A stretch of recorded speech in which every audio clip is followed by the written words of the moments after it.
উমা গো, উমা গো বর্দি, মা তোমরা কোথায়? আমার হাত খুব জ্বালা করছে, একটু এসো এদিকে।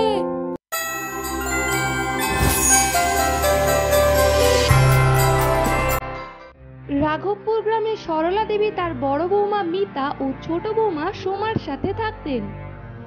ছোট বৌমা সোমা বিয়ে হয়ে এসেছে মাত্র 1 মাস হলো। তার মনটা ছিল খুবই সরল সাদাসিধে, আর এদিকে বড় বউ মিতা ছিল খুবই স্বার্থপর আর হিংসুটে একটা মেয়ে। সে ছোট বউকে একদমই পছন্দ করত না। একদিন বড় বউ মিতা ছোট বউ সোমাকে এসে বলে, শোন না ছোট, মা তো বেরিয়েছে আর আমিও একটু বেরোবো বুঝলি, তুই কি বাড়ির সব কাজগুলো একটু করে রাখতে পারবি রে? কাজগুলো না সারলে মা আবার রাগারাগি করবে। হ্যাঁ হ্যাঁ দিদি, তুমি যাও না, তুমি নিশ্চিন্তে যাও, আমি সব কাজ করে রাখবো। তুমি এসব নিয়ে একদম চিন্তা করো না দিদি, কেমন?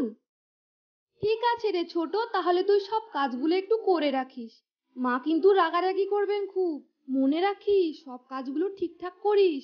আমি তাহলে এলাম। এই বলে বড় বউ বেরিয়ে যায়, আর ছোট বউ সুমি ঘরের সব কাজ একা হাতে সামলাতে থাকে। মিতা এইভাবে সুমিকে দিয়ে ঘরের সব কাজ করিয়ে নিতে থাকে, আর নিজে সবসময় সেজে গুজে আরাম করতে থাকে। এইভাবে বড় বউ মিতা ঘরের ছোট বউ সুমিকে দিয়ে ঘরের সব কাজ করিয়ে নিত, আর বেচারি ছোট বউ সুমি এতটাই সাদাসিধে ছিল যে সে চুপচাপ সব কাজ করে দিত। ছোট বউ একদিন রান্না করতে করতে কড়া উল্টে গিয়ে তার হাতের অনেকটা জায়গা পুড়ে যায়।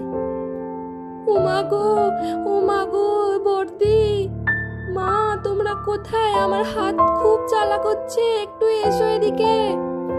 বড় বৌমা, ছোট বৌমার গলা না এটা? রান্নাঘর থেকে আসছে মনে হচ্ছে। কি হলো আবার মেয়েটার? একটু যাও তো, দেখো তো গিয়ে।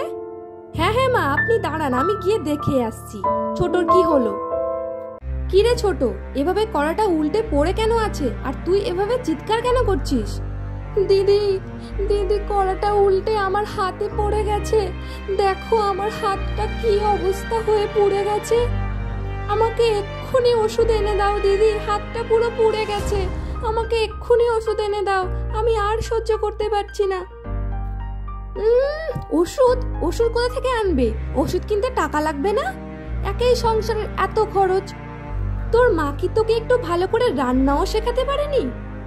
আমাদের কি কারণ রান্না করতে গিয়ে পড়ে না? কত পুড়ে যায় এমন। আমরা কি ওষুধ ওষুধ করে চিৎকার করি? এখন কোনো ওষুধ টষুধ আনতে পারবো না। তোর নিজের দোষের জন্য তোর হাতে এমন অবস্থা হয়েছে, আর এই কথা ভুলেও যদি মায়ের কানে তুলিস তাহলে দেখবি তোর কি অবস্থা করি। এই বলে বড় বউ ঘরের মধ্যে চলে আসে। কি গো বড় বৌমা, কি হয়েছে ছোট বৌমার? এরকম চিৎকার কেন করছিল? কোনো বিপদ আপদ হয়েছিল নাকি গো? কি গো চুপ করে আছো কেন? কি হয়েছে বলবে তো নাকি? আর বলবেন না মা, ছোটর কাণ্ড দেখুন একবার। রান্নাঘরে একটা টিকটিকি দেখে ও এরকম চিৎকার করছে। ভাবুন একবার, কতটা ভয় পেয়ে গেছিলেন আপনি, আমিও তো কতটা ভয় পেয়ে গেছিলাম। মেয়ের কাণ্ডটা একবার দেখেছেন মা? সত্যি পারেও বটে। ও আচ্ছা তাই বলো, আমি তো ভয়ই পেয়ে গেছিলাম। না না মা, আপনি একদম এসব নিয়ে চিন্তা করবেন না, আমি আছি তো, আমি সব দিকটা দেখে নেব, আপনি একটু বিশ্রাম নিন দেখি এবার। এই বলে বড় বউ চলে যায়। ওই ছোট বউকে যদি আমি ঘর থেকে বের না করতে পেরেছি তো আমিও এই বাড়ির বড় বউ নই। ওকে বের করে আমি এই সব সম্পত্তির মালিক একাই হব। এবার দেখ ছোট, তোর কি অবস্থা আমি করি।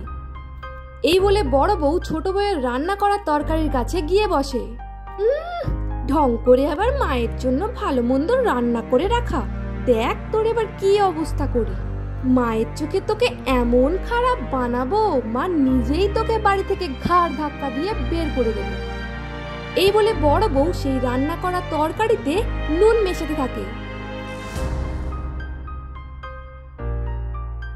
এরপর ছোট বউ সেই রান্না করা খাবারটা নিয়ে শাশুড়িকে খেতে দিতে যায়। নিন মা, এই খাবারটা খেয়ে নিন। ছি ছি ছোট বৌমা, এই খাবার তুমি আমার জন্য এনেছো? কি খাবার হয়েছে এটা? আমাকে কি তুমি মারতে চেয়েছিলে নাকি গো? তরকারিতে এত নুন কে দেয় শুনি? তুমি ইচ্ছা করেই করেছো, আমি ভালোভাবেই বুঝতে পারছি। তোমার পেটে পেটে এত শয়তানি, আগে তো জানতাম না। শাশুড়ির চিৎকার শুনে সেখানে বড় বৌমা মিতা চলে আসে। এ কি হয়েছে মা? আপনি এরকম করছেন কেন? কি হয়েছে?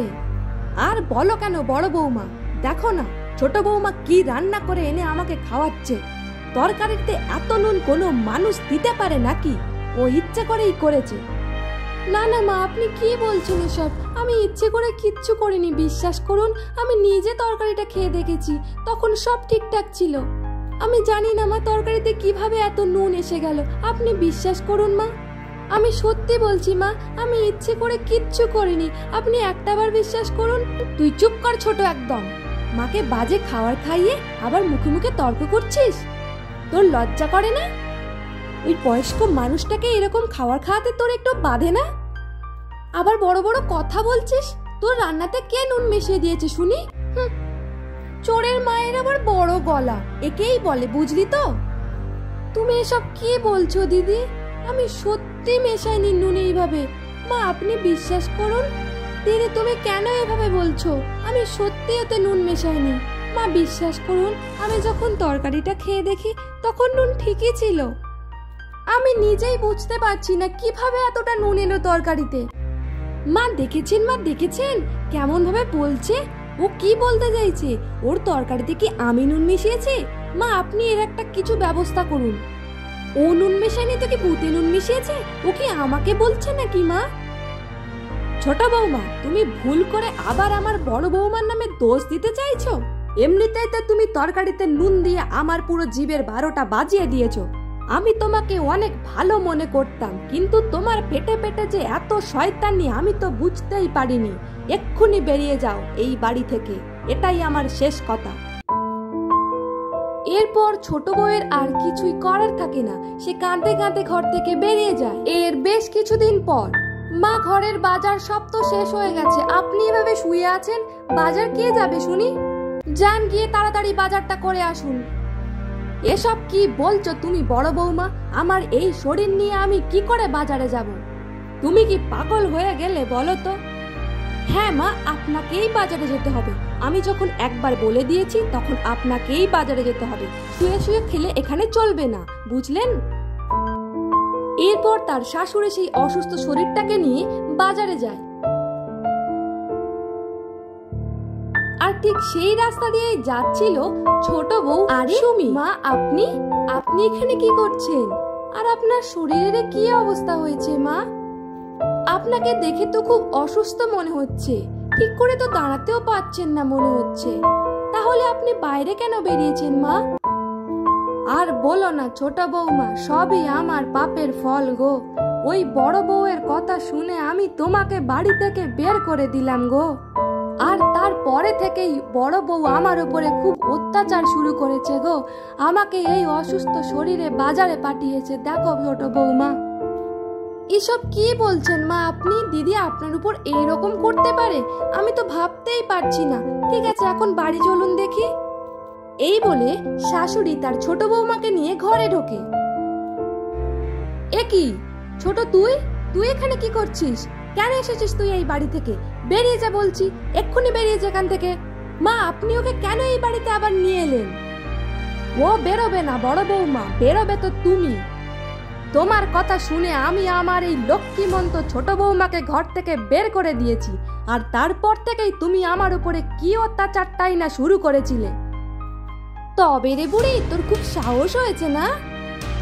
দাঁড়াও দিদি, অনেক হয়েছে। তুমি এই ঘর থেকে এক্ষুনি বেরিয়ে যাবে। তোমার অত্যাচারের দিন শেষ দিদি, এবার তুমি এই ঘর থেকে যেতে পারো। এরপর বড় বউ কাঁদতে কাঁদতে সেখান থেকে বেরিয়ে যায় আর নিজের পাপের শাস্তি পায়।